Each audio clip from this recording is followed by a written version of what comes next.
जय हिंद. मी lieutenant colonel सतेज देवानराव हांगे, जिल्हा सैनिक कल्याणाधिकारी पुणे व सातारा जिल्हा तथा उपसंचालक सैनिक कल्याण विभाग महाराष्ट्र राज्य. सशस्त्र सेना ध्वज दिनानिमित्त आपणा सर्वांना हार्दिक शुभेच्छा देतो.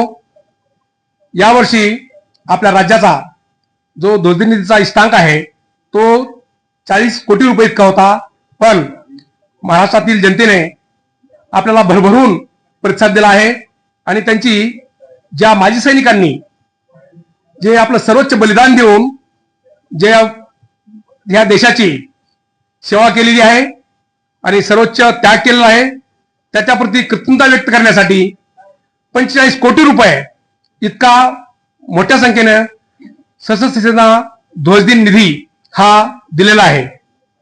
त्याबद्दल मी सर्व नागरिकांचं, सर्व अधिकारी, कर्मचारी, सर्व शासकीय विभाग, निमशासकीय विभाग, सर्व कॉर्पोरेट इंडस्ट्री आणि विविध शैक्षणिक संस्था, सामाजिक संस्था आणि राजकीय क्षेत्रातील मंडळी ज्यांनी आम्हाला या कामी भरपूर साथ दिली आहे त्या सर्वांचा आभार मानतो.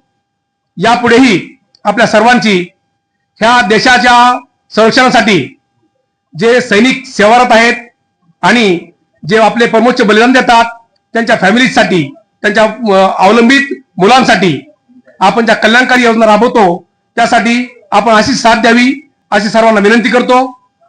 आताच आपण यावर्षीच पाहिलंय की ऑपरेशन सिंदूरमध्ये भारतानं सर्व जगाला आपलं सामर्थ्य दाखवून दिलेलं आहे आणि लवकरच भारत युगांतर 2047च्या दिशेने